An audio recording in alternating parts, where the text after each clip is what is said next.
Aditi ma'am?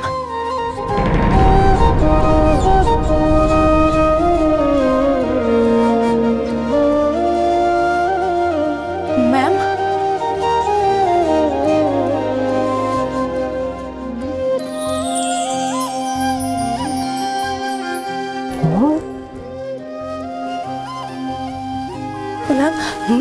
আপনি আমাকে কেন বলেননি?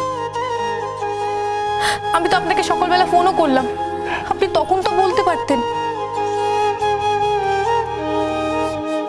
আমি আপনাকে এও বললাম যে প্রতিবার আপনার সঙ্গে আমার দেখা হয়, শুধু এইবার হলো না।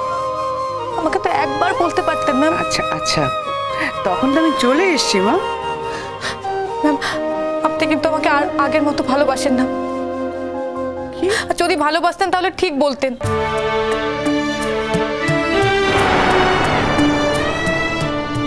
বোকা মেয়ে।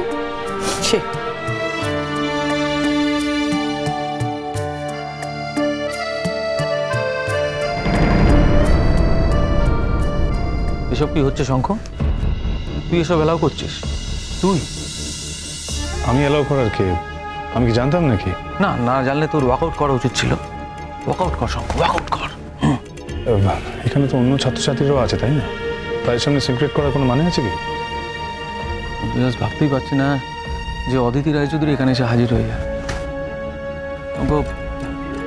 মনে কিছু করিস না, আমি আর এই প্রোগ্রামে থাকতে পারছি না। আমি বাড়ি চলে যাচ্ছি।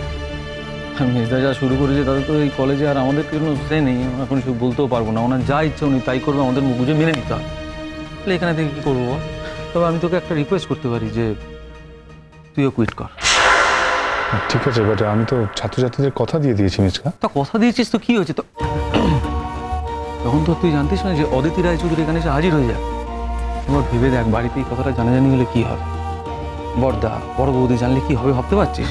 না না না ভাই, আমি ঝামেলা নিতে পারবো না। আমি বাড়ি চলে যাচ্ছি, তুই আমার সাথে আয়।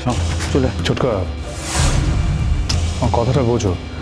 এখানে এত ছাত্রছাত্রী আছে, সবাই আমাকে অনেকদিন ধরে রিকোয়েস্ট করেছে। তারা বলেছে যে তাদের সাথে খেতে। আমাকে কথাটা রাখতে হবে। তাছাড়া আমি তো জানতাম না যে অদিতি রায়চৌধুরী আজকে আসবে। আমি বলি কি, তোমার যদি এখানে ঠিক না লাগে তুমি তাহলে। আমি আছি, আমি থাকবো। আমি দেখি না শেষ পর্যন্ত এখানে কি। আমি আছি, চিন্তা করিস না। আছি আমি আছি।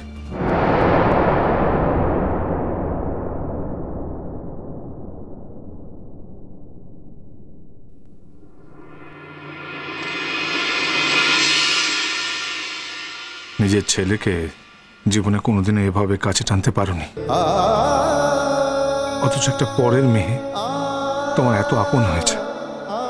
সে তোমার জন্য কাঁদছে, কিন্তু নিজের ছেলের কান্না কোনোদিনও শুনতে পাওনি ডক্টর অদিতি রায়চৌধুরী, কোনোদিনও না।